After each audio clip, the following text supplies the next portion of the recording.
Não é só gerar lead. O maior problema, o maior erro dos corretores é achar assim, eu vou gerar lead, vou ficar rico, vai funcionar tudo bem, eu vou ter um monte de cliente, vou ser igual a Mob. E não é.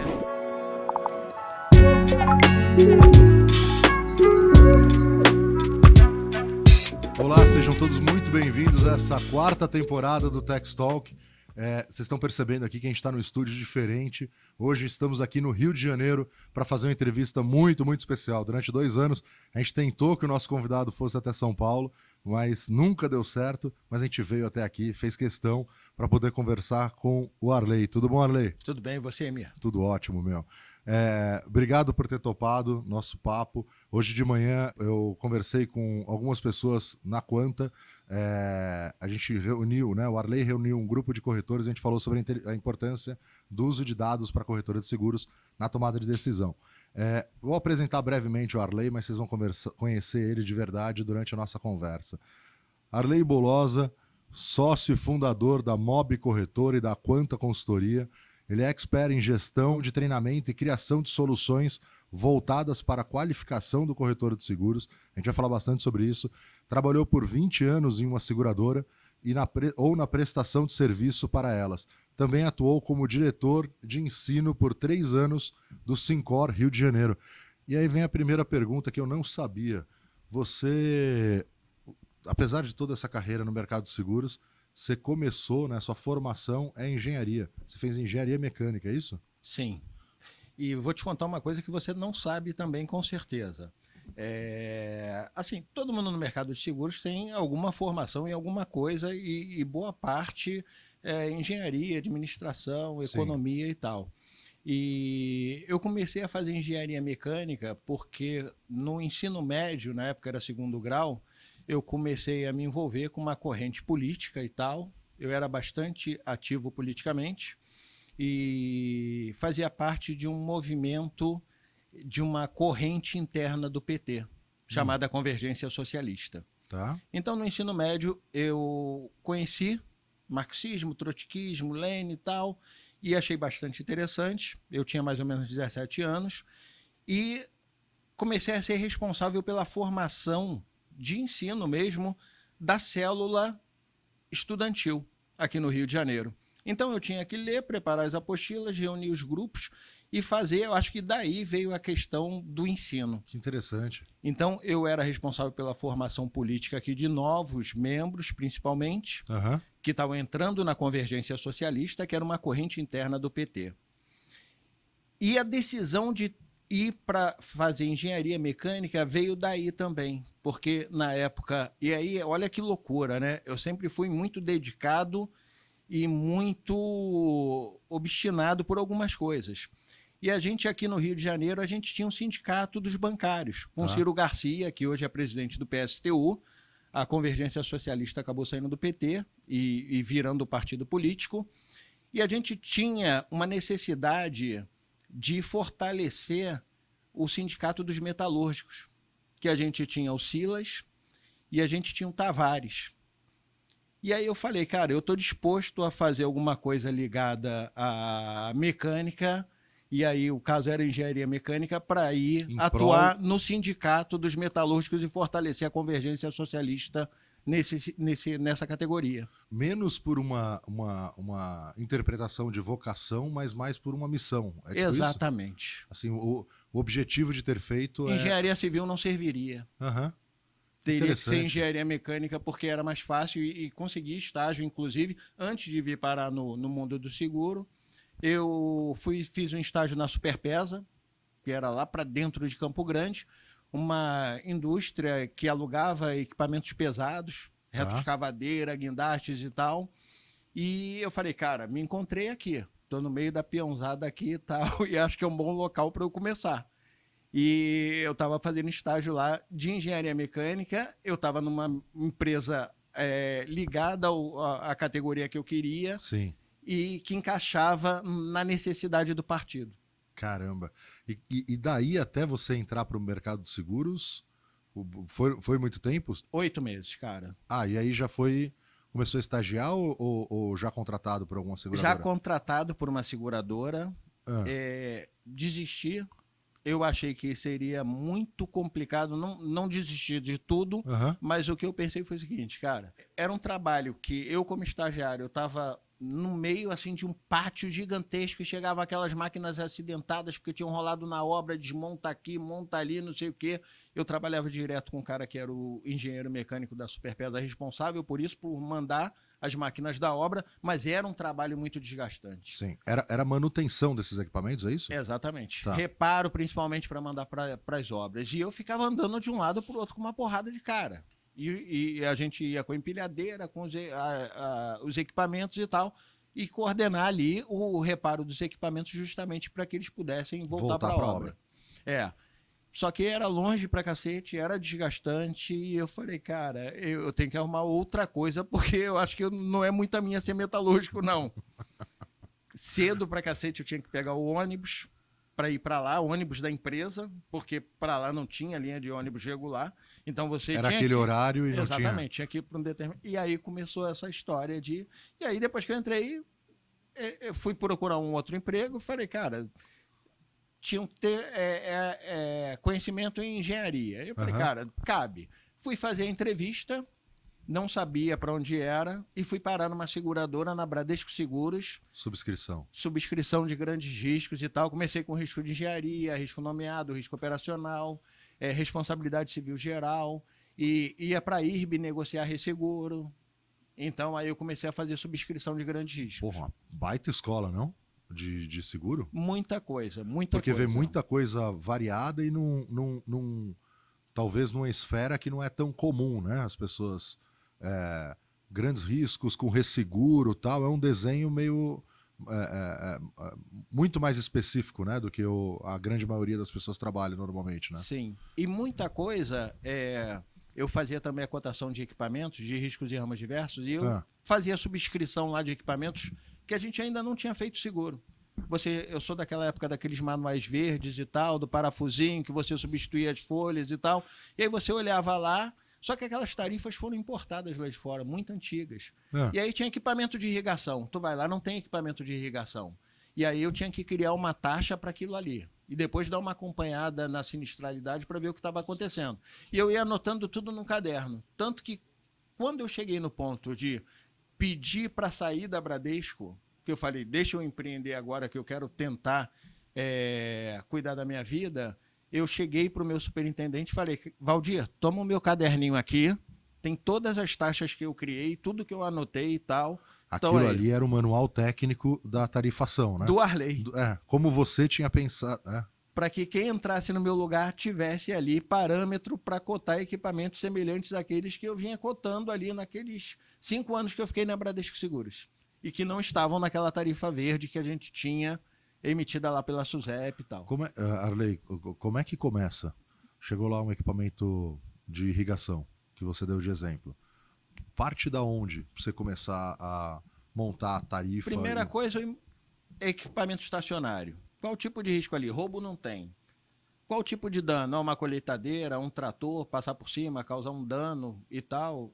Que tipo de dano? Que tipo de franquia eu vou precisar utilizar aí para pequenos danos? Não é nem um prejuízo, mas principalmente o processo de regulação de sinistro. Perfeito, entendi. Eram lugares distantes que eu tinha que fazer uma taxação e eu falava, cara, assim, eu tenho que colocar uma franquia adequada para que um trator passou por cima e estragou uma tubulação, cara, tá dentro da franquia, não vai precisar. Ele vai resolver lá. Abrir o processo de regulação de sinistro, que isso ia tornar o produto muito caro. Então, eu ia fazendo lá a subscrição. E foi a mesma coisa quando eu tive que criar o multirrisco da Bradesco. Interessante. O multirrisco condomínio, empresarial, residencial da Bradesco, fui eu que criei o clausulado todo. Por quê? Porque estava na superintendência que eu estava alocado. Como todas aquelas coberturas, dano elétrico, vendaval e fumaça, roubo, furto, estava tudo ali dentro da minha superintendência, quando a SUSEP emitiu aquela circular falando, olha, seguradoras, vocês podem emitir seguros, criar produtos compreensivos, multirrisco e tal, a Bradesco deu o nome de multirrisco, e mandar aqui para aprovação. E depois mandar para o IRB para ver o resseguro, o contrato de resseguro. E aí eu fui montando lá. Quais os riscos necessários e possíveis no condomínio? Deixa eu juntar isso tudo. O residencial, o empresarial. E aí eu ia lá e pegava pedacinho de cada cobertura das tarifas específicas. A gente tinha várias tarifas, né? Se eu tivesse que contratar um seguro de um condomínio, eu tinha que emitir 10 apólices no passado. Uma para roubo, uma para incêndio, uma para dano elétrico, uma para RC guarda de veículos. E aí eu fui montando aquele clausulado todo. Não eram coberturas específicas, eram você tinha apólices específicas. Apólices específicas. Caramba! E aí eu fiquei esse tempo todo lá, fazendo justamente isso. Quanto tempo você ficou na Bradesco? 5 anos. E da Bradesco, você não foi para outra seguradora, você foi montar uma corretora? Montei uma corretora e quebrei em 6 meses. Eu saí primeiro, o combinado era sair eu e o Valnei. O Valnei, que hoje é sócio de uma corretora grande aqui no Rio. Fui padrinho de casamento dele, sou amigo dele até hoje. Montamos a corretora com um ex-aluno meu, já dava aula na Funenseg, e ele também dava aula na Funenseg, e a gente falou, cara, entendemos pra cacete de seguro, impossível dar errado. Não vai dar errado. Não vai dar errado. E deu errado. Deu 6 errado meses. porque o principal que a gente precisava, a gente não tinha, que era o cliente. Então deu errado e eu falei, Valnei, cara... O Valnei saiu 2 meses depois que eu saí, foi para o escritório e a gente não conseguiu fechar uma apólice em 6 meses. Uma apólice em 6 meses. Mas nem família? Nem de amigo, nem de porra nenhuma. E então, é o que eu sempre digo, é mais fácil um cliente seu virar seu amigo do que um amigo virar seu cliente. Se está pensando em montar corretora contando com amigo, esquece. Não se aborrece com esse negócio. Esse você acha que foi um dos maiores aprendizados dessa primeira... Total. Foi motivo para dar certo agora. Não ter focado nisso, não ter... Ter focado em cliente. Aonde arrumar cliente, entender que tudo que eu sabia de subscrição, de risco nomeado, de risco operacional, de RC, não ia servir para nada, porque o cliente que eu poderia conseguir no futuro seria outro. Tá. Seria pessoa física, e não empresa, e não indústria, e não outros tipos de negócio. Quando eu decidi montar a corretora agora em 2012, depois de sair de uma operação que eu tinha com uma seguradora, a primeira coisa foi, cara, o que vende sozinho? Automóvel. Automóvel. A única coisa que vão te ligar para comprar, né? Exatamente. Quero depender de amigo? Não. Passei 6 meses lá de sufoco e no final eu já estava, cara, porra, sou muito incompetente para não ter conseguido fazer esse negócio virar. Eu falei, cara, e analisando o que estava acontecendo naquele momento, que começou em 2011, eu estava vendo algumas corretoras indo para a internet fazer captação de lead, né? Coisa que outros segmentos, outros mercados já faziam. Mas o seguro não fazia. Isso já existe há muito tempo. E mesmo quando eu comecei a fazer, algumas seguradoras falaram, caramba, algo inovador, e não era porra nenhuma. Já tinha Minuto, já tinha Smart, já tinha Segurar.com, já estava todo mundo começando ali junto. Sim. Algumas vieram depois, a Sossego veio depois. Eu adaptei o que estava acontecendo, tentei entender de forma muito fria o que eles estavam fazendo de certo e de errado. Tanto que eu e a minha sócia Liliane, o que a gente fez? A gente ligou como se fosse cliente para cada uma delas e montou um fluxograma para entender como cada uma estava fazendo, atendendo, quanto tempo estava demorando para montar o nosso processo. E lendo muito. Eu lia absurdos, tipo o cara que era o CEO da Bidu, corretora de seguros, falando que em 3 anos 20% dos seguros de automóvel seriam contratados de forma 100% online. Eu falei, cara, tá louco. Assim, o cliente no Brasil precisa falar, as seguradoras, cara, não funcionam para que contrate 100% online. Então eu falava, Lili, é assim que tem que ser. É venda consultiva, captar lead na internet funciona, é gerar oportunidade de negócio, conversar, ligar, esclarecer e fechar. E teve um episódio muito engraçado que, cara, ela, no começo era eu, ela, tinha uma estagiária, depois entrou o Arthur, que era meu filho, com 14 anos. Tá. E ela começava a explicar, e eu falava, quando ela desligou, eu falei, Lili, não é para dar aula de seguro pro cara. Responde o que o cara perguntar, o que o cara tiver de dúvida. Senão, se você levar 40 minutos para fechar cada negócio, a gente está morto, a gente não vai conseguir crescer. E ela falou, tá bom. E ela, com 24 anos, ela aceitava tudo que eu falava, né? Era um negócio novo para mim, mas eu olhando de fora, eu ficava, cara, não é possível que a gente vai demorar 40 minutos. Como a partir dessa necessidade construir essa linha de produção, né? Assim, tem que ser mais eficiente. O tempo de contato médio tem que ser menor, né? Esse tipo de produto, automóvel, para mim, por mais que muita gente romantize, consultoria, consultoria, consultoria, isso é commodity. Isso é produto de prateleira. Ou é sim ou é não. Isso não tem o que inventar. Não é um risco de petróleo que a gente tem que negociar a cláusula. Isso é produto por adesão. Então a gente tem que botar numa esteira. Eu falava lá na época que eu estava como diretor de ensino do Syncor, eu falava, a Mob é uma fábrica disfarçada de corretora. E o pessoal, pelo amor de Deus, professor, você está igual a banco, não é assim, a gente é especialista, a gente é consultor, a gente é como um médico, cirurgião, um neurologista. Eu falava, não, a gente não é assim. Um corretor de seguros é menos que um neurocirurgião, pelo amor de Deus. Sim. A gente tem que fazer a parte de consultoria, tem que esclarecer, mas a gente não está operando uma cabeça. Então, é papum. E não perder o foco do negócio. E tendo gerado lead naquela época, começado, aprendido, várias dessas ferramentas não tinham, né? Na época tinha o quê? Facebook e Google. E é o Google que eu gosto e é o Google que eu utilizo até hoje. Facebook eu não gosto. Não gosta pela qualidade do lead? Pela qualidade. O Facebook é como você estivesse panfletando numa avenida movimentada. Porque tá todo mundo ali vendo outras coisas, não está ali procurando seguro. Enquanto no Google você vai digitar lá, seguro de automóvel no Rio de Janeiro. Aí a pessoa está querendo encontrar uma solução por uma demanda que ela tem. Sim. Então a qualificação é muito melhor. E você já quebrou muito a cara fazendo esse processo? Já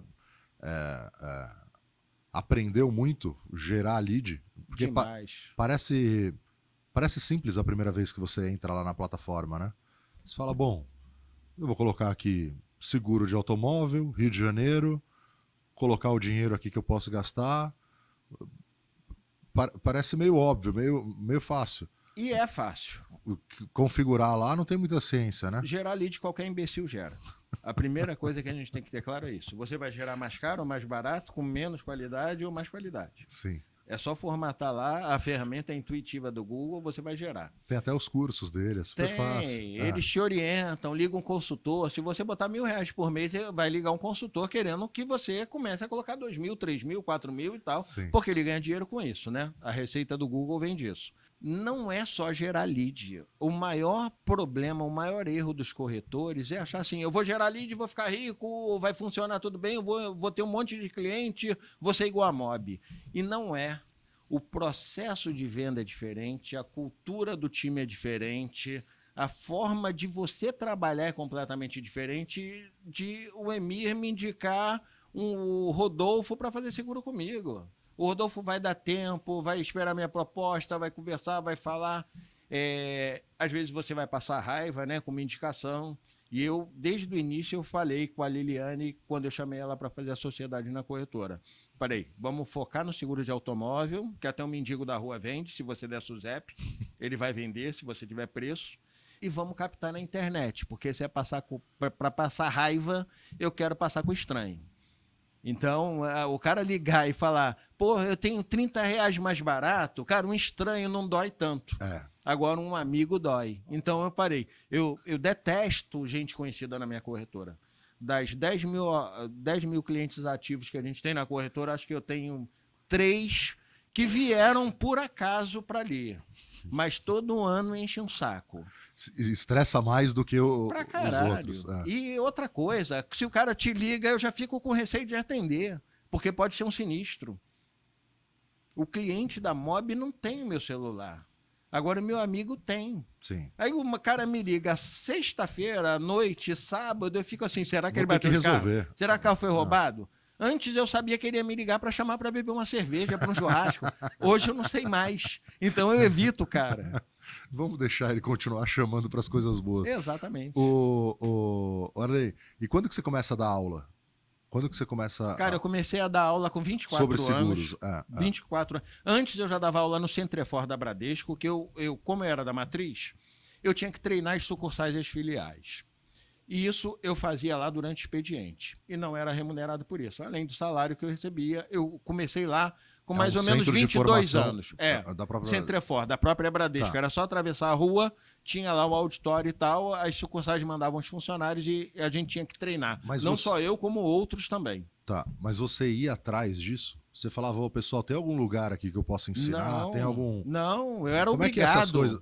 Lá na Bradesco eu era obrigado funcionário a treinar os funcionários das sucursais e filiais da própria Bradesco Seguros. Entendi. Então vinha nego de Aracaju, de Salvador, não sei o quê, da Bahia, vinha uma Fazia porrada parte de gente. do teu escopo. Era a minha função ali também treinar esses caras e falar lá, olha, quais as informações que a gente precisa para cotar um risco de engenharia, cronograma físico-financeiro da obra, isso aqui, não sei o quê, para o cara atender o corretor lá e saber o que precisava para mandar para a matriz, para eu fazer a subscrição e aí voltar para ele para fechar ou não. E aí, na Bradesco ainda, eu comecei a passar uma porrada de cheque sem fundo. Eu, na noite, bebendo, não sei o que e tal, e ganhando muito pouco, porque a Bradesco é uma escola, mas pagava mal pra caramba, talvez tenha melhorado hoje. E aí eu comecei a passar uma porrada de cheque sem fundo, e eu ficava no 6º andar e o meu diretor no 8º. E aí o Cadu, Carlos Eduardo Corrêa do Lago, que chegou a vice-presidente e depois se aposentou, me chamou lá na sala dele, eu subi, né? E eu já subi com maço de cigarro no bolso, porque ele sempre que me ligava para eu subir era para pedir cigarro, que ele falava que estava parando de fumar, mas me pedia cigarro. Não comprava, mas não comprava, Mas eu falava, porra, Cadu, pede pro boy pedir lá um cigarro para mim trazer aqui. E aí ele falou assim, Arleizinho, ele me chamava de Arleizinho, falou, Arleizinho, pô, o RH tá falando aqui que o banco tá reclamando de você porque você tá passando uma porrada de cheque sem fundo, não sei o quê. Eu falei, Cadu, eu ganho muito mal aqui, saio para me divertir, sou solteiro. E aí ele falou assim, cara, eu vou falar então lá com a Funenseg e se você quiser, você, cara, vê lá para dar aula de seguro, você já dá aula aqui. Eu falei, tá bom, Cadu, então vê aí, vai me ajudar, né? Eu vou tentar evitar passar cheque sem fundo. Na época era cheque de papel, né, ainda. Sim. E aí a Funenseg me chamou para me conhecer e tal. Óbvio, devia muitos favores para a Bradesco mandava turmas e turmas de funcionários para fazer cursos na Funenseg. E sustentava também a Funenseg com dinheiro. Então falaram, olha, vamos começar aqui, você vai tirar dúvidas de alunos do curso de corretor à distância. E aí eu tinha que ficar sentado do lado do telefone fixo naquela época, né? Fumando. Fumando. Na seguradora eu também fumava, eu tinha um cinzeiro na minha mesa, podia na época. Sim. E eu ficava sentado lá esperando o aluno que tinha recebido a apostila pelo correio ligar com a dúvida. Eles eram informados lá, né, de alguma forma, acho que por telefone também, a gente não tinha e-mail naquela época, tinha um correio eletrônico, que era aquela tela preta escrita em verde. E aí eu ficava esperando. E aí, 3 meses depois de eu tirar as dúvidas e tal, me colocaram para dar aula em sala. E aí era mais dinheiro, né? Eu falei, agora melhorou, né? Era tipo R$30 por hora. Eu lembro do valor, porque depois aumentou para 70, depois para 80 e depois eu saí.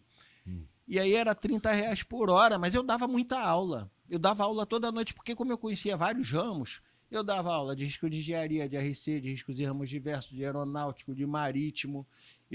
Até de rural eu dei aula uma vez, porque um professor teve um problema e a Neide, que era a coordenadora, falou assim, professor, tudo bem? Eu falei, tudo bem, Neide, e aí? Ela falou, você pode substituir o professor de rural? Eu falei, nunca dei aula de rural, Neide, quando é? Ela falou assim, amanhã. Eu falei assim, amanhã, Neide? Eu falei, me manda a apostila aí, que eu vou estudar a aula de amanhã, e aí, depois de eu entrar o final de semana, eu estudo o resto e consigo dar aula. E realmente consegui dar aula e dei uma enrolada boa nos alunos e os caras até passaram, por incrível que pareça. Eu acho que a didática conta muito mais. Assim, ler aquilo ali, entender, aprender, e todos os ramos de seguros têm uma coerência. Sim. Então, eu estudei ali e fui. E consegui dar aula tranquilo. Mas aí eu comecei a dar aula lá e dei aula lá por 22 anos.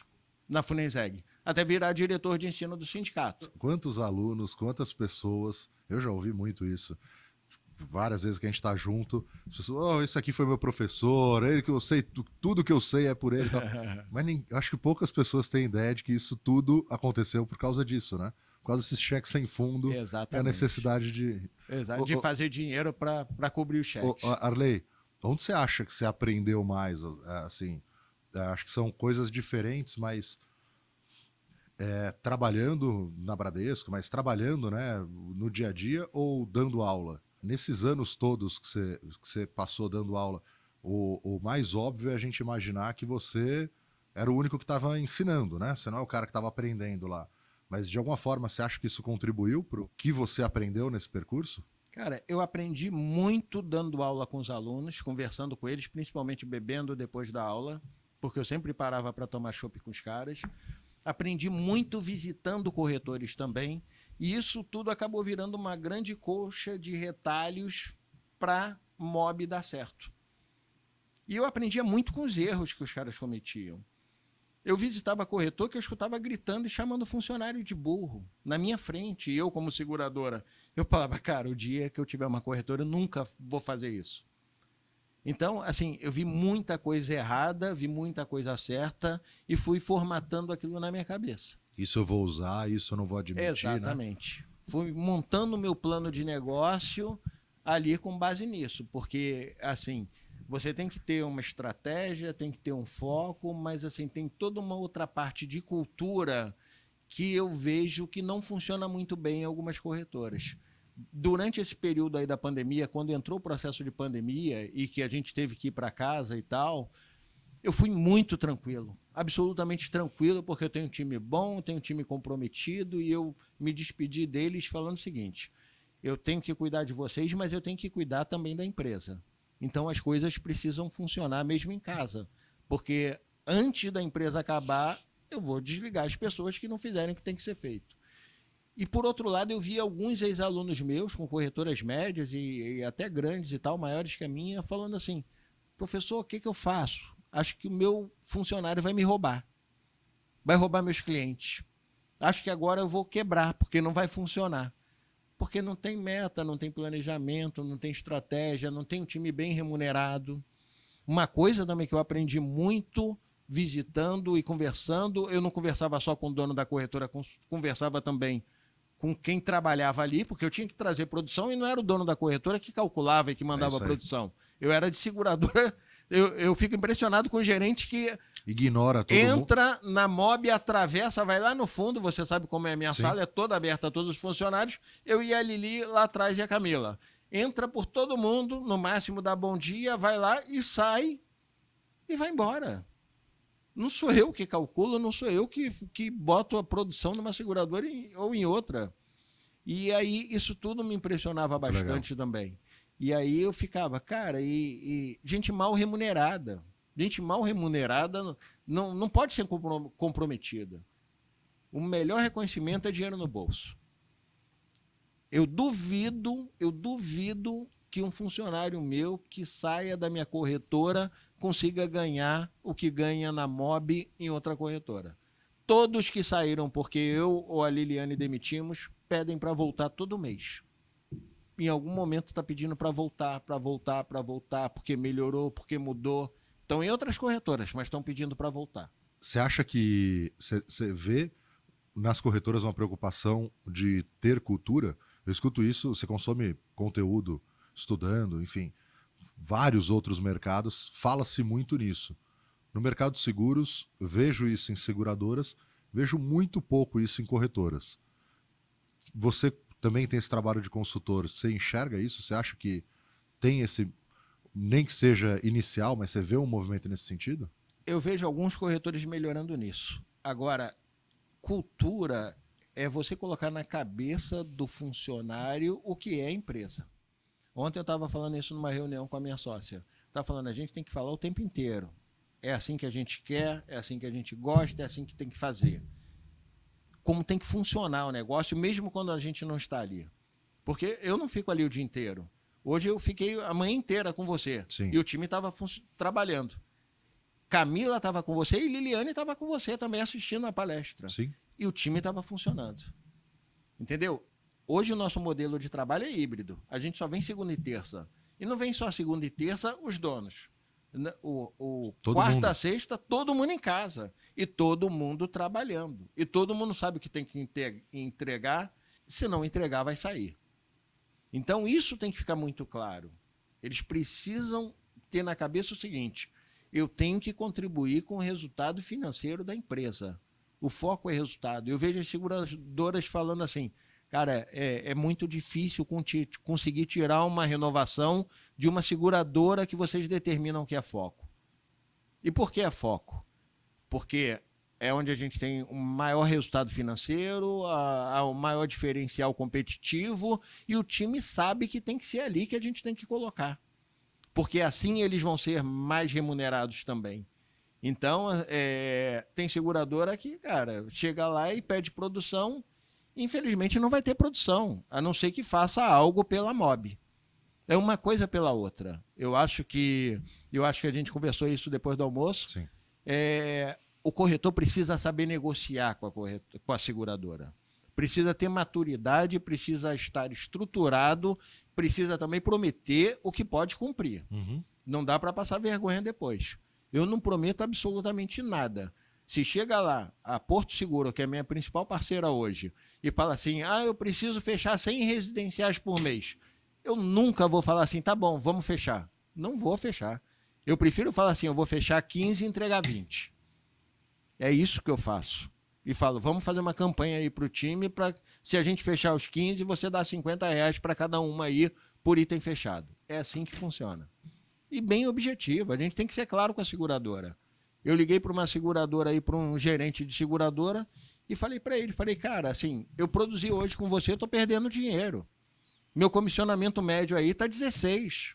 O meu comissionamento médio na XPTO é 21. Faz as contas aí, em quantos mil eu coloco por mês aí na sua seguradora, vezes a diferença percentual. Estou perdendo dinheiro. Então você tem que me dar algo em troca. Ou então vou começar a tirar. Levar para outra companhia. Vou começar a tirar.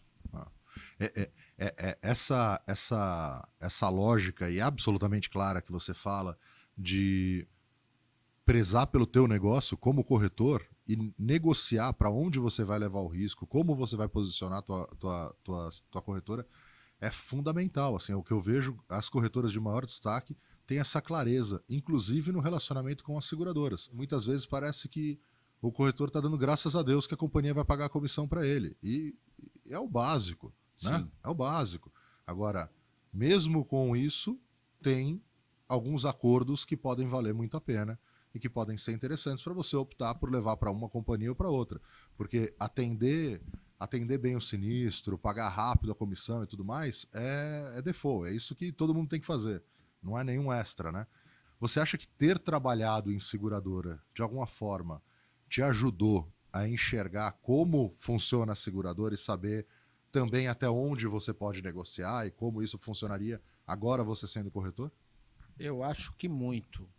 Eu penso como os caras também. E como eu estou aqui hoje do outro lado, eu sei até onde dá para ir.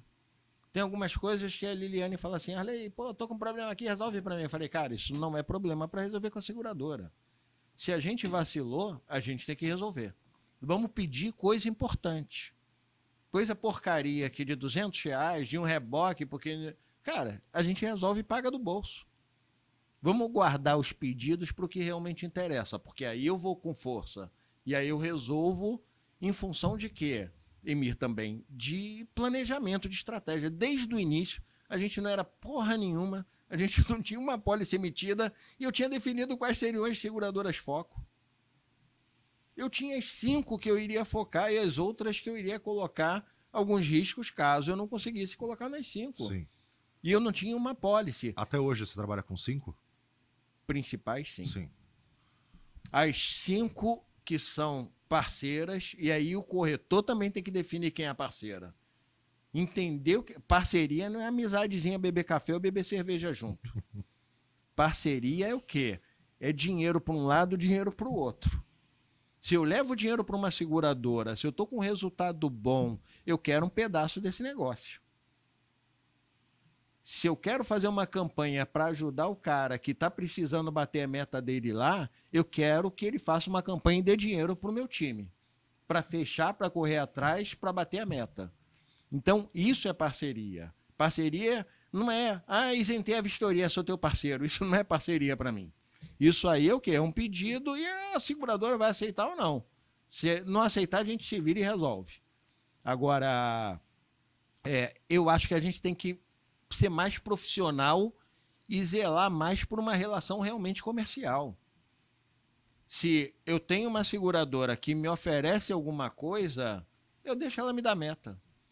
Eu vejo nos grupos de corretores, assim, principalmente no Facebook, eu não sou funcionário de seguradora, eu não vou ter meta, não sei. É óbvio que a gente não é funcionário de seguradora, a gente não tem salário fixo, se não vender não recebe porra nenhuma. Agora, se ele desenha uma meta que eu consigo atingir e em função disso eu vou ganhar mais 5% ou mais 10% de comissão adicional, manda a meta. Se for algo que eu consiga fazer, eu vou fazer e vou botar o dinheiro no bolso. É assim que deve funcionar. Sim. Uma relação de negócio. E às vezes a gente esquece que lá tem o CNPJ e aqui também. Então falta profissionalizar muito a categoria. Quando você olha para essas campanhas e tudo mais, eu vejo que às vezes, nem sei como é hoje, tá? Mas algum tempo atrás, quando eu estava lá na corretora, muito frequentemente tinham as campanhas e os prêmios, bonificações, enfim, tudo para algumas operações eram ou 100% para o gestor, dono da corretora, ou tinham as corretoras que de alguma forma partilhavam isso, ou viravam um bônus no final do ano, ou virava, que nem você falou, um incremento comercial, você bateu uma meta de tanto. Hoje, já tendo passado, imagino que por vários cenários assim, o que você vê, o que você tem de boas práticas? O que você recomenda hoje? Eu divido tudo. 30% de remuneração adicional eu divido para o time. Se eu tenho uma meta, se eu tenho uma remuneração adicional que eu recebi porque o time bateu a meta, porque eu não bato a meta, eu não vendo porra nenhuma. Teve um corretor do interior de São Paulo que mandou um WhatsApp para mim mal criado falando: você apresentou preço, você está tentando vender. Eu falei: amigo, boa tarde, eu não vendo seguro. Não, então vou te provar que é você. Aí mandou o nome de uma funcionária minha. Eu falei: eu te falei que eu não vendo, uma funcionária minha vende. Mas, tipo, assim, o cliente que ele fala que é dele, de seguro de automóvel, cliente de automóvel não é de ninguém. A primeira coisa que o corretor precisa entender é essa porra. Cliente de automóvel não é de ninguém. Eu vi uma postagem de um corretor um dia desses. Se ele foi cotar de alguma forma, ele não estava satisfeito. Os dados, que é? Tudo. No mínimo, esse cliente, eu falei para ele, no mínimo ele está vendo preço em outra corretora para te chamar ou não de ladrão, porque é assim que eles fazem. O cliente de seguro de automóvel fala assim, pensa assim, deixa eu cotar em outra corretora. Se eu paguei agora mais barato, imagina quanto eu... Para ver se o meu corretor atual está roubando. Isso é comportamento de um cliente bom? Não é. Então, aí eu falei, cara, em algum momento ele colocou os dados aí no meu site para pedir uma cotação. Eu não ia adivinhar isso. Aí ele não respondeu mais. Eu vi uma postagem, cara, de um corretor que falou que o cliente dele estava sem dinheiro para renovar o seguro. Ele pagou lá as 4 parcelas, o cara teve o carro roubado, o cliente depois conseguiu pagar o prêmio, o cara teve o carro roubado e tal. Você acredita que não renovou com ele? Você está brincando? Sério. Isso é cliente de alguém? Eu não estou dizendo que a gente não precisa tratar bem. A gente não pode não dar a consultoria na compra, a gente não pode atender mal o sinistro. Eu lembro que, cara, eu atendi o sinistro da MOB no início. Eu não tinha a Luciana no início para atender sinistro, para ver oficina, o carro do EMI, quando é que vai sair e tal. Eu atendi o sinistro. Cara, eu chegava do almoço, aí tinha papelzinho de sinistro, papel caixinha de sinistro em cima da minha mesa, eu amassava e jogava no lixo. Tipo, cara, eu não vou atender essas porra. O cara tá me esmagando no preço, tá vindo da internet, cotando com Deus e o mundo. Eu, cara, não fingia que eu não vi e jogava fora a porra do papel. Um dia desses, a menina veio, sinistro de automóvel, eu falei, tá bom, deixa eu ligar. E aí o cara, colisão, né? Isso, eu atendendo sinistro ainda. Colisão, eu falei, e aí, o carro tá rodando? Ele tá rodando, foi uma batida rápida aqui e tal, pequena. Eu falei, olha, o senhor tem que fazer isso, tem que ligar para a seguradora, abrir o sinistro, ela vai indicar a oficina e tal, seu carro tá rodando, não precisa de reboque. Ele falou assim, eu pensei que você fosse ter uma postura mais ativa na hora do sinistro. Eu falei, que tipo de postura o senhor quer? Aí ele falou assim, pegar meu carro e levar para a oficina. Emir, um cara desse não precisa de um corretor, precisa de um marido, né? Que, cara, O carro tá rodando, meu irmão. Eu tô orientando tudo. É só ele ligar para a seguradora, chamar o reboque e levar para a oficina. Ele quer que eu vá lá. Esse tipo de cliente, nem me pagando 50% de comissão, eu quero. Eu vi uma postagem da Minuto que eu achei muito boa. Às vezes a gente vê o corretor falando assim, o corretor tem que atender o sinistro, tem que ligar na seguradora, tem que... Não sei. Aí a postagem, eu acho que era da Minuto, tá? Salvo engano. O que o corretor faz, o que ele não faz. Vamos ver assim. Aí tinha assim, tive um sinistro. Aí ligaram na seguradora, falava, o segurado pode ligar na seguradora. Pedir a assistência do retrovisor, o segurado pode... É tão óbvio e tão positivo para o negócio inteiro, mas muitas vezes o corretor identifica que o valor dele está em resolver esses pontos, né? Eu achei que o cara fosse falar alguma coisa do tipo, ligar na seguradora, não pegar o carro e levar lá. E esse cara já foi além. Pegar o carro e levar lá. Mas é interessante como, para algumas operações, principalmente quando você pensa em escalar, é inviável. Inviável. Você tem um processo que você fica pegando na mão de todo mundo. Eu conheço corretor que hoje ainda, se o Emir falar assim, não quero carro reserva não. Se bater com o carro for para a oficina, o cara empresta o carro pro segurado. O carro dele, ele pega o carro dele e empresta. Sério? Eu conheço corretor que ainda faz isso. Antigamente faziam muito, hoje faz menos. Mas ainda conheço corretor que faz Antigamente tinha menos carro de aluguel e eu lembro que muita corretora tinha a frota dela, né? Sim, justamente para esse tipo de situação. Vamos falar um pouquinho desse trabalho teu de consultor, Arley. Como que ele está estruturado hoje? Assim, eu vejo que você é muito próximo dos corretores, né? Vejo sempre você apoiando, e, enfim, você tem um jeito muito franco de se comunicar que eu acho que muitas vezes faz falta no mercado de seguros. Eu conheci o Arley, o Omar ia fazer uma live com ele, acho que era uma live. E o Omar teve Covid e tal, e foi a primeira vez que eu liguei pro Arley, que eu falei com o Arley, foi, Arley, o Omar tá com Covid e tal, e dali pra frente a gente começou a se falar mais. E eu sempre achei muito interessante como ele como vocês estão vendo, absolutamente papo reto, né? Como a gente fala muito em São Paulo. E eu acho isso muito interessante, porque normalmente as pessoas, para se colocarem como consultor, elas vendem muito a perfeição do negócio.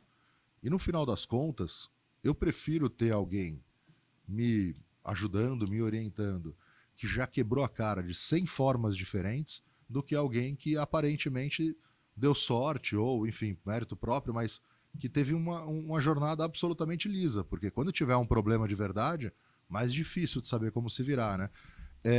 Esse teu trabalho como consultor foi parecido com começar a dar aula, assim? As coisas foram acontecendo? Um cara chamou, puxou, me ajuda aqui? Foi acontecendo e me pediu preço, e eu dei um preço alto, porque eu falei, cara, ele não vai fechar, e ele fechou. Técnica de seguradora essa, né? Hã? Técnica de seguradora essa, né? Por quanto você faz? Por tanto. Não vai de jeito nenhum, mas se topar... E era para beber café uma vez por semana durante 1 hora. Beber café e conversar. E bater papo e falar sobre a operação dele. Uhum. E depois de 4 meses, por incrível que pareça, eu falei, cara, para mim chega. Eu falei, cara, tu não faz porra nenhuma do que eu falo para fazer. E você tá gastando teu dinheiro comigo para beber café. Ele pagava o café e me pagava um valor por essa 1 hora toda semana. Eu falei, cara, tu parece aquele cachorro que tá deitado na tábua com o prego, só que não tá machucando muito ainda. Então você não levanta, você fica fica gemendo aí e não levanta. Então, cara, a partir da semana que vem não tem mais café. E ele riu pra caramba e ele falou, cara, você tá certo. Ele falou, você tá certo, porque realmente eu fico com medo de executar essas coisas, porque eu falava de contratar gente. Eu falava, ele é um cara que... Se mexer, né? Sair do... Contratar gente, sair do operacional de casa, porque ele é um cara muito bom, um cara que vive fazendo curso, MBA, não sei o que lá. Cara, tem muita teoria, mas tem uma dificuldade absurda de executar. E é o que acontece com a maior parte das pessoas. Eu boto no ar e foda-se. Depois eu vejo se dá certo, se não dá. Ontem a Liliane... Já vi muito isso. Muito. A gente está conversando sobre o negócio, no outro dia de manhã está no ar, no dia à tarde já... Essa acabou, merda não vai dar certo. Acabou. Era igual um meet-segue, é igual uma porrada de coisa que eu vou fazendo. Se dá tração dá dinheiro e me dá prazer, eu continuo. Se não dá, eu vou lá e abandono. Mas não tem muito ficar imaginando, né? Não. Assim, bota para acontecer. E aí né? tem gente que fala assim, caramba, a Harley larga as coisas no meio do caminho. Eu não largo no meio do caminho por acaso, eu largo porque não me serve mais. Não me serve. E se não funcionou, cara, eu falo para todo mundo, eu falo, cara, eu não vou ficar assistindo TV com um cadáver aqui no sofá. Morreu, eu vou empurrar, entendeu? Vou tirar da casa. E se não deu certo, eu abandono. Então, eu faço consultoria para algumas seguradoras e para algumas corretoras e até para corretores de pessoa física. Boa parte eu faço, inclusive, assim, cara, de forma... eu prefiro não cobrar para não me comprometer muito. Então, eu falo, cara, passa aqui, vamos conversar. Hoje quando a gente voltou do almoço, tinham 2 caras lá. Uhum. E os caras estão querendo montar uma sociedade. E aí eu estou conversando com os 2 para ver se os caras... Porque um deles falou que não tem certeza de montar a sociedade. Eu falei, cara, vamos conversar aí umas 3 semanas para ver se vocês têm afinidade ou não e tal. E aí eu estou tentando dar uma fórmula... Que interessante o cenário. E tem também o contrário, de um dos sócios me marcar mais comigo e falar, cara, eu não aguento mais o cara. E quero conversar com você para saber se eu abro, se eu vou embora ou não, o que eu faço com o cara. Então, parece mais merda do que corretor falando assim, cara, me ajuda a crescer. Geralmente cara, me ajuda a resolver essa merda. E aí, sempre segunda e terça, porque de quarta a domingo eu não estou mais disponível para ninguém. Você dá aula ainda? Hoje? Dou aula só na minha sala de aula. Na Quanta? No Cincor RJ eu saí depois de 3 anos, porque na pandemia me relaciono com os caras ainda, gosto dos caras, mas eu acho que na pandemia, que era o momento da gente fazer mais pela categoria, porque foi um momento difícil, eu acho que o Cincor RJ recuou. Não me agradou fazer isso, não funcionar nesse período que a gente podia ajudar. Tanto que eu acabei começando a fazer minhas lives durante a pandemia. Falei, cara, alguma coisa eu vou fazer então para ajudar os caras, vou levar algumas pessoas para contar a experiência, para contar o que está fazendo durante a pandemia, para não morrer. Porque o corretor médio e pequeno, de médio para pequeno, ele morre se não tem negócio. Sim. Ele não tem reserva financeira para nada. Ele não tem uma carteira grande. Então, hoje eu dou aula lá e dou cursos na minha sala de aula e tal, que é patrocinada pela Porto Seguro. Não sei se eu poderia falar aqui, óbvio, mas pode. É patrocinada pela Porto Seguro, que é uma companhia que eu acredito que realmente investe na formação do corretor e apoia a Quanta desde o início. Então, assim, eu acho que não é fácil apoiar a Quanta porque, assim, eu não quero que meta o dedo lá na porra da sala de aula. Eu não quero que vá fazer cursinho de produto lá. Quem define o que vai fazer lá de curso, de palestra e tal, quem vai falar sobre... sou eu. Entendeu? Então, teve uma seguradora que falou assim, Harley, pô, eu quero botar a bandeira aí junto com a Porto. Aí eu falei, olha, é isso e tal. E quantas palestras, cursos eu tenho por mês? Eu falei, nenhuma. Porra, mas o que eu vou ter? Eu falei, cara, tu não quer ajudar os corretores? Tu confia no que eu vou fazer ou não? Cara, assim, palestra, curso de produto, você faz aí na tua filial. A Quanta não é para isso. A Quanta é para levar lá corretores que tem uma história, que tem alguma coisa que possa ajudar outros corretores, para a gente conversar, discutir e tal. Pô, eu achei legal pra caramba o quão participativas as pessoas foram. O nível é bom. Muito legal. Assim, eu acredito que 70% dos corretores não querem se qualificar. Tem preguiça, aí é normal, é do brasileiro. O cara não quer ler, não quer estudar porra nenhuma, não quer. Que e é direito dele. É direito dele, se está ganhando dinheiro assim ou se não está ganhando dinheiro, é problema de cada um se quer ou não quer. Mas 30% quer se qualificar. E eu vejo assim alguns corretores, Emir, e estou falando a mais pura verdade, alguns corretores que falam para mim assim, cara, depois que eu comecei a frequentar os cursos da Quanta, mudou a história da minha corretora. Eu mudei isso aqui, mudei aquilo ali. O cara vai emendando um monte de pedacinho ali de corretores falando e vai mudando a operação dele. Porra, eu contratei estagiário ali, como você contratou, e funcionou e é legal. Os caras não são burros como eu imaginava, são comprometidos. E aí, cara, eu fico muito feliz quando algum corretor fala assim, porra, um negócio que você me falou lá na palestra me despertou. E eu mudei aqui a minha corretora. E esse teu jeito de conduzir, eu acho que deixa as pessoas desconfortáveis. Só que é interessante isso, né? Acho que eu comecei hoje falando um pouco sobre isso. Todo mundo ali está confortável em ficar desconfortável. Então todo mundo ali não tem um clima ruim nem nada disso, mas as coisas que vão ser tratadas vão tirar o cara do conforto, do que eu já estou fazendo, do que eu já faço há 20 anos, do que... Então, eu acho que esse é o principal, esse é o primeiro agente de mudança, é você ficar incomodado. Sim. Se você não estiver incomodado, é o prego do cachorro lá que você falou. Dá uma doída de vez em quando, mas eu tô lá deitado. Agora, se toda semana eu vou lá e escuto que as coisas estão acontecendo e eu tô aqui deitado nesse prego, puta, uma hora eu me mexo, né? Efetivamente eu me mexo. Eu descobri também hoje, falando da Porto, que você é professor, foi o professor do Marcelo... Eu não sei o sobrenome dele. Marcelo Gonzalez. Marcelo Gonzalez. Marcelinho. É. Então, quantas outras pessoas... Tem muita gente, né? Que Cara, hoje você encontra no mercado que começaram sendo seus alunos, né? Tem muita gente. Eu fui na inauguração da filial da Porto. Eu encontrei um cara que eu dei aula há 20 anos atrás e eu nunca mais tinha visto esse cara. Ele falou assim... Cara, tu continua maluco? Continua. Eu falei, eu piorei. Ele me conheceu há 20 anos atrás na sala de aula, ele esbarrou comigo mês passado, cara. Ele falou assim, tu continua maluco? Eu falei, continuo e piorei, cara. Muito bom. E é muita gente, porque assim, eu dava muita aula, porque quando a minha esposa engravidou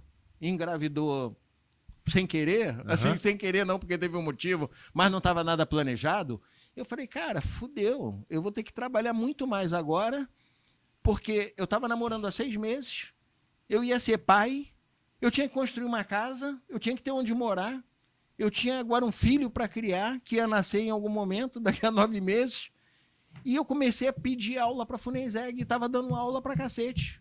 Às vezes eu saía da Bradesco, e aí vou confidencializar uma coisa aqui, o Valdir, que era meu superintendente, que não está mais lá, ele falava assim, eu chegava para ele e falava, Valdir, posso dar uma aula de manhã na Funenseg? Pintou uma turma de corretor lá, de formação de corretor. Ele falava, vai, cara, se der alguma merda do Cadu te ligar, eu falo que você foi no IRB negociar o metrô de São Paulo, e aí você confirma, vai lá dar tua aula. E eu ia dar aula. Eu dava aula de manhã, voltava para Bradesco, trabalhava até depois, almoçava e ia trabalhar, e à noite eu voltava para a Funenseg. Então eu trabalhava pra cacete ali para gerar dinheiro para construir a casa. E eu lembro que a minha sogra, quando eu comecei a fazer as fundações lá da casa, né, uma fundação aqui, outra lá, a outra 20 metros adiante, ela falou assim, isso vai demorar tanto a ficar pronto. Eu falei, cara, que velha filha da puta, né, cara? E era da igreja, né, cara?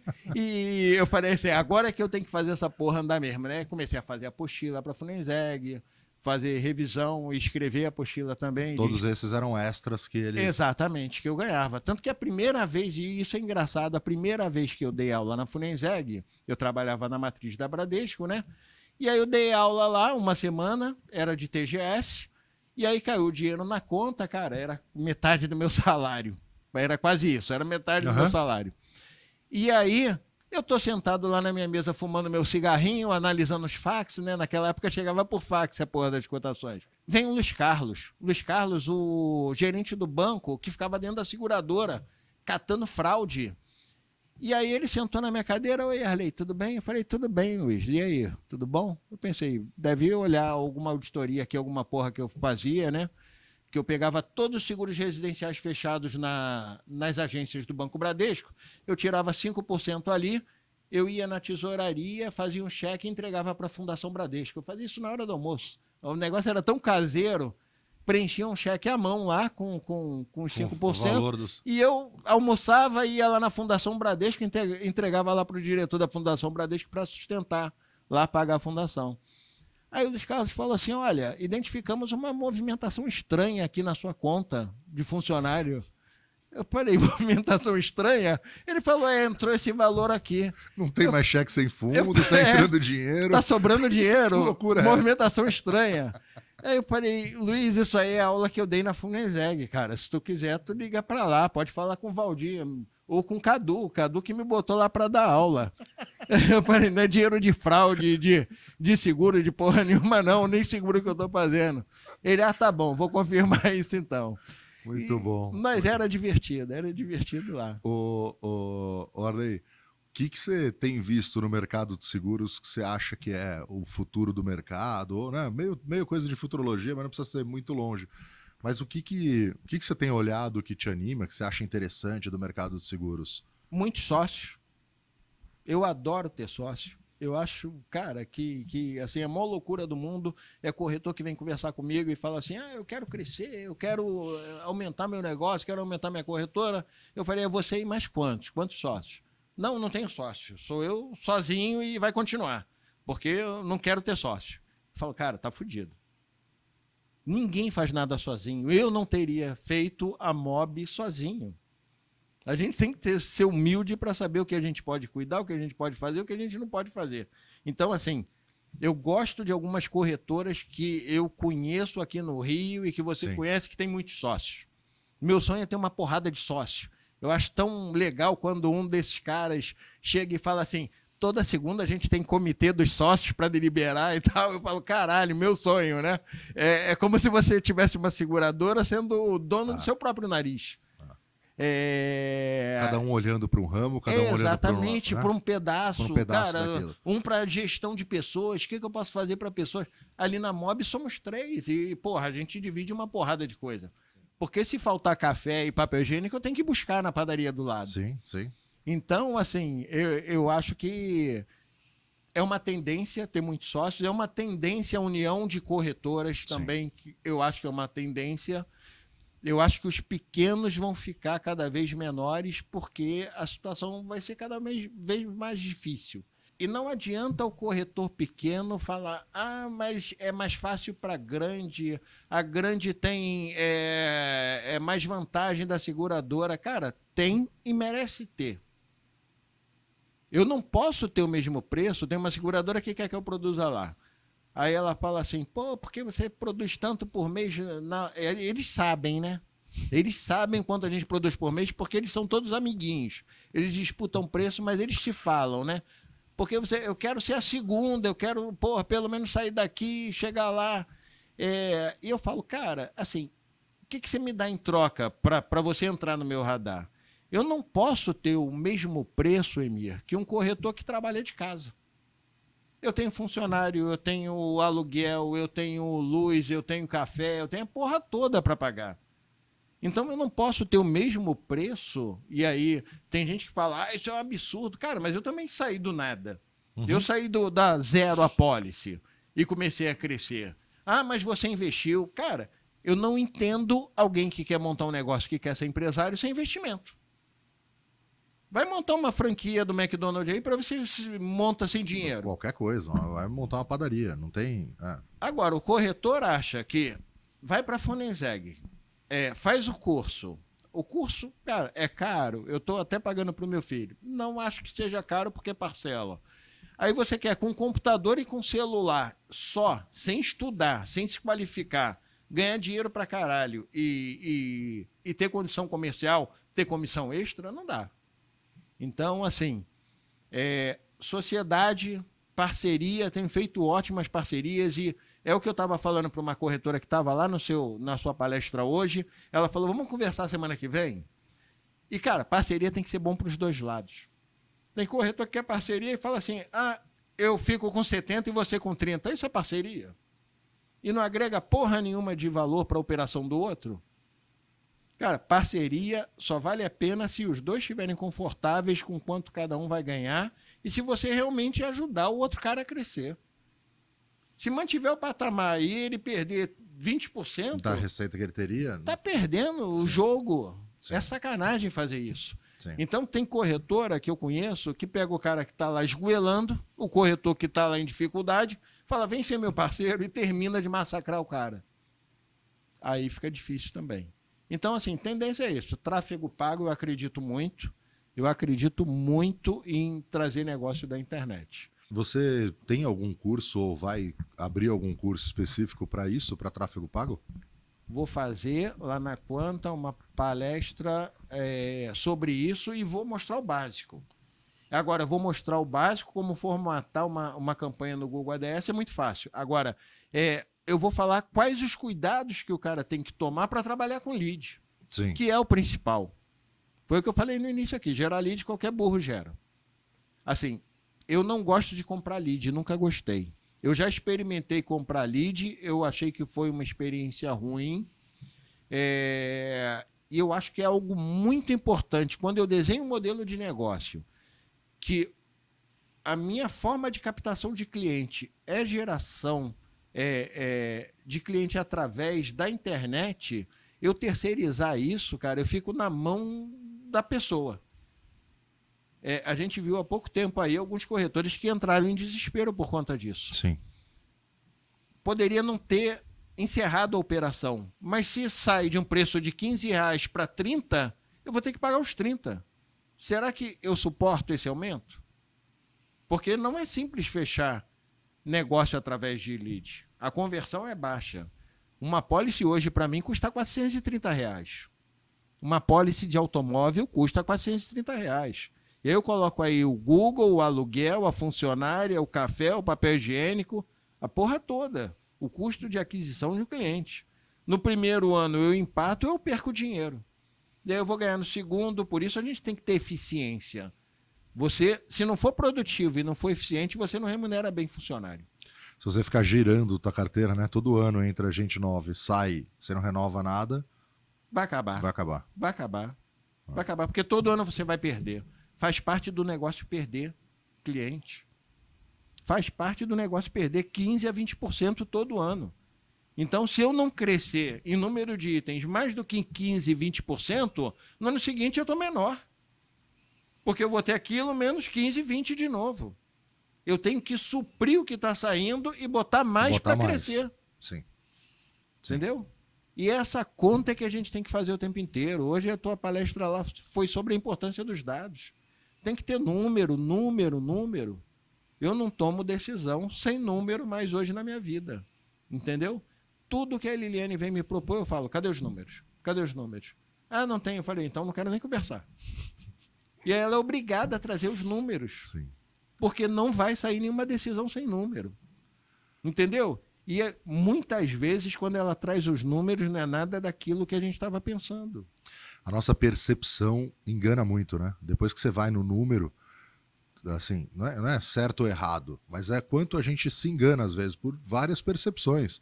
Porque não dá tempo de você enxergar tudo, então o que te chama a atenção normalmente é a parte que não é positiva. E aí quando você sente e olha os números de uma pessoa, de qualquer outra coisa, né, de um resultado, você fala, caramba, eu achava que era pior. Ou achava que era melhor, né? Não tem... falar dados, números do lado do Arley é um risco, tá? já estejam de aviso. Porque como ele tem esse racional muito claro, né, com os números, ele contextualiza qualquer um dos números. Então, para ele é muito fácil entender que um número que você falou não está certo, sentido. Não faz sentido. Né? Então, é muito, muito interessante.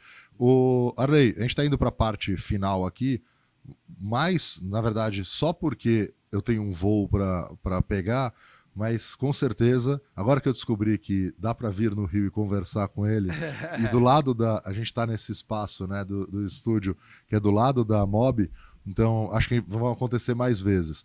Arley, e você já acionou teu seguro? Ou tem alguma história maluca aí de utilização de seguros? Cara, já acionei e, assim, foi bom ter acionado e, inclusive, aumentei a remuneração da minha funcionária que cuida de sinistro. A minha esposa, há 2 meses atrás, no estacionamento do supermercado, entrou numa curva e bateu na porta de um carro lá. Imediatamente, a minha esposa ligou para o Arthur, para o meu filho, estava em home office e tal, e ele resolveu tudo, atendeu muito bem o casal e abriu o sinistro. A Luciana abriu o sinistro.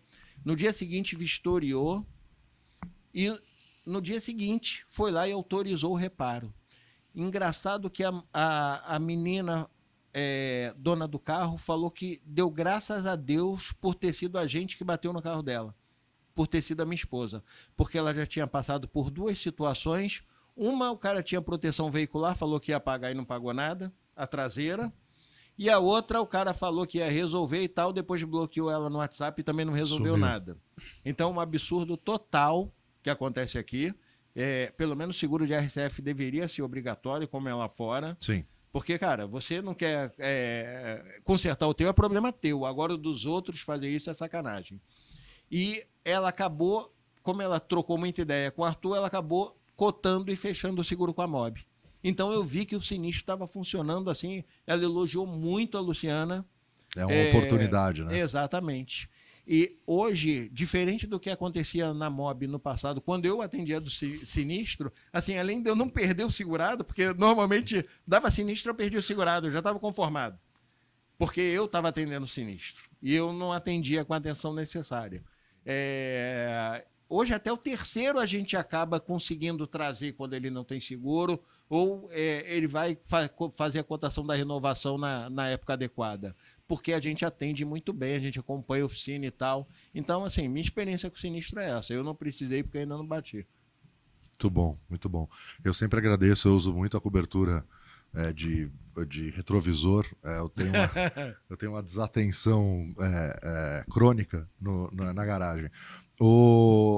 Arley, vamos aqui para o nosso minuto final e algumas perguntas para você, né? Um lugar inesquecível.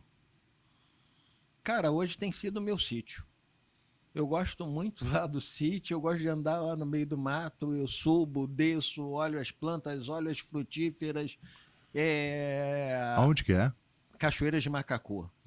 Durante a pandemia eu mudei muito. Decidi não trabalhar como eu trabalhava de forma tão frenética. E eu dormia 4 horas por dia. Hoje eu não abro mão de 8 horas de sono. Decidi que não vai mudar muito se eu trabalhar muito mais do que eu trabalho hoje. Eu hoje trabalho ainda bastante, acima da média. Eu acredito que eu trabalho acima da média, porque eu sou bem focado e bem produtivo. Uhum. Tipo, segunda e terça eu tô aqui, eu resolvo tudo que tem que resolver. Eu marco tudo que eu tenho que marcar. E assim, me distrai também trabalhar à noite enquanto eu assisto uma série, assisto qualquer coisa. Mas assim, o meu sítio é hoje o lugar que eu mais gosto, mais até do que a casa lá de Saquarema. E um momento marcante? Cara, um momento marcante, eu acho que foi o nascimento do Arthur, do meu filho, do primeiro. Primeiro filho. Ele é bem parecido comigo. Quando eu vi aquela carinha enrolada ali na manta, eu falei, cara, não precisa nem de DNA. Tem uma carinha de macaco branco do cacete. Eu falei, é meu mesmo. E um sonho realizado, Arley?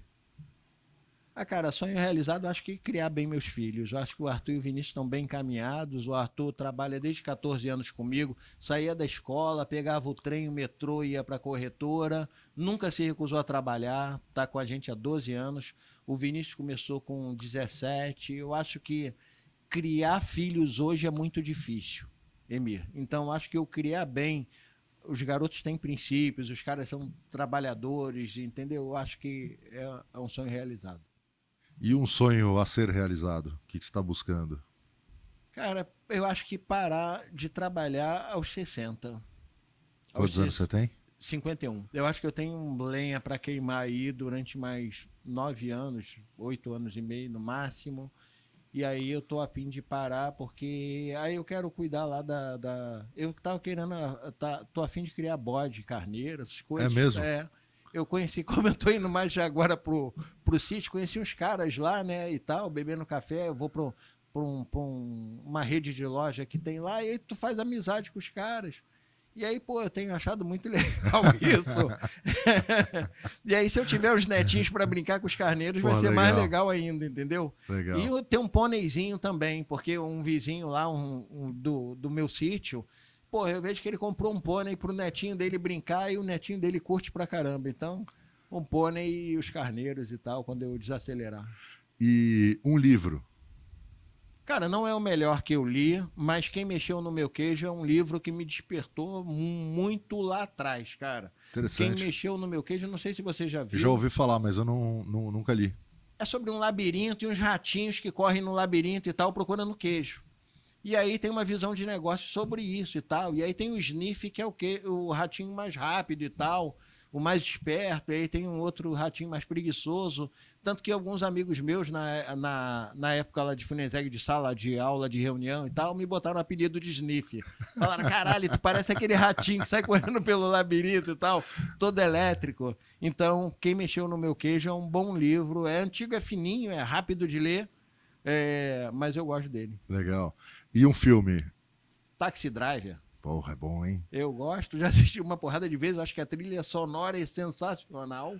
Eu sou muito fã do Robert De Niro, cara, junto com o Al Pacino, acho que são os melhores caras.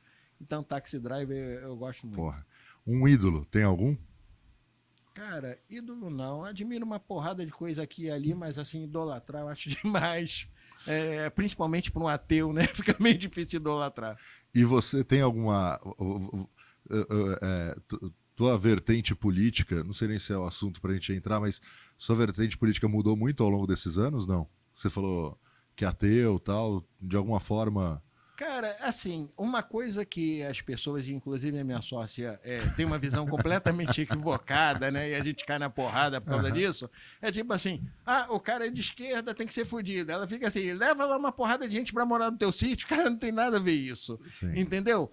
É o pacote completo, né? Se é uma coisa, tem que ser todas as outras. Né? O que acontece é o seguinte, cara, eu quero ver as pessoas trabalhando, ganhando dinheiro, comendo bem e tal, entendeu? Porque eu acho que é o básico. É o básico.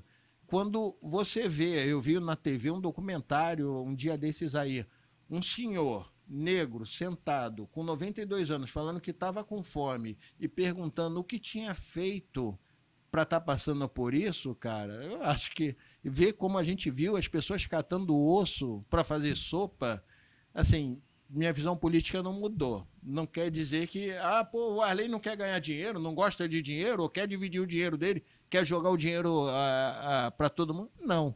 Mas, assim, eu acho que aqui no Brasil a gente tem muito poucas oportunidades para as pessoas. E você vê crianças com fome, tá, cara, é absurdo. Como sociedade é absurdo. Tá absurdo. Errado. É absurdo. Arley, para fechar, tem uma frase que te define ou que você gosta muito, que você guarda ela? Cara, eu acho que feito é melhor do que perfeito. Eu faço, boto no ar, foda-se, depois eu ajusto, depois eu jogo fora. Se não funcionar, eu acho que eu faço... Assim, eu sou contra fazer de qualquer jeito alguma coisa muito importante. Mas se é alguma coisa, principalmente da conta, minha, que a responsabilidade é minha, se eu queimei dinheiro num domínio, num site, a responsabilidade é minha, eu vou lá e faço e boto no ar. E testo, não funcionou, eu descarto. Na Mob, eu tenho que dividir a decisão com as minhas sócias. Sim. E aí a gente faz. Mas não dando certo, eu também vou lá e descarto. Então, eu acho que a gente precisa experimentar mais, precisa testar. Hoje, vindo para o centro, eu estava lendo uma matéria de uma fintech que quer transformar pessoas físicas em banco. Eu falei, caralho, vou ler essa porra em casa à noite. Porque é daí que surgem os insights. Sim. O mercado de seguros é muito pobre. A gente não tem quase nada novo. Falar que Minutos Seguros naquela época era coisa nova, Bidu, não sei o quê, não tinha porra nenhuma de nova. Nada. Capitalide fazer a venda por telefone igual call center, isso é novo aonde? Entendeu? Não é nada novo. Vários outros segmentos já faziam. Então, acho que a gente carece muito de inovação. Mas também não tem muita fórmula para isso, não. A não ser o que eu faço ali de forma caseira dentro da própria Mob. Fantástico. Arley, obrigado. Obrigado por ter topado. Agradeço ter vindo ao Rio conversar comigo. Foi um prazer enorme. Ter ido na Quanta. Daria para ficar mais 2 horas aqui conversando e vamos fazer isso, né? A gente vai ter outras oportunidades. O que você, a Quanta, a Mob, ou você tiver de ideia, conta sempre comigo, conta com a Tex. Beleza. E, enfim, vamos fazer isso mais vezes. Sempre que eu escuto algum corretor contando, pô, tô com dificuldade, isso aqui, eu sempre falo assim, vai lá, fala com a Arley e tal. Só que algumas pessoas às vezes, pela forma, se assustam. Então, porque as pessoas normalmente estão acostumadas a alguém que vai chegar, passar a mão na cabeça e falar, né, tal, tenha calma, meu filho, tal, mas isso... E vai arrastar uma consultoria, porque quanto mais tempo, mais dinheiro. Vai pagar um ano do negócio. Então, assim, eu acho que a forma com que você faz, ela é, no meu ponto de vista, fundamental para alguém que quer mudança. Agora, como não é todo mundo que quer mudança, não é para todo mundo, né? Sim. Assim, as pessoas vão se assustar, eu acho que faz parte e até um movimento de seleção. Obrigado, Valeu, pessoal aqui do estúdio, né, pelo espaço, pela oportunidade para a gente gravar. Essa é a nossa 4ª temporada do Tech Talk. O Arley era talvez um dos primeiros convidados da primeira temporada. Conseguimos e agora vocês vão ver ele em mais oportunidades. Muito obrigado. Se alguém quiser falar com você, onde é que te acha? Qual o melhor lugar para ir te encher o saco? É Instagram? Facebook, Instagram, no WhatsApp. Meu WhatsApp é quase público aí, o 21 99137 2357. Fala comigo. E eu respondo todo mundo, por incrível que pareça. Eu tenho tempo para responder todo mundo, cara. Responde. Obrigado. Deixa o like, curtida, enfim, pacote completo. E a gente se vê na próxima. Valeu. Valeu, Nir.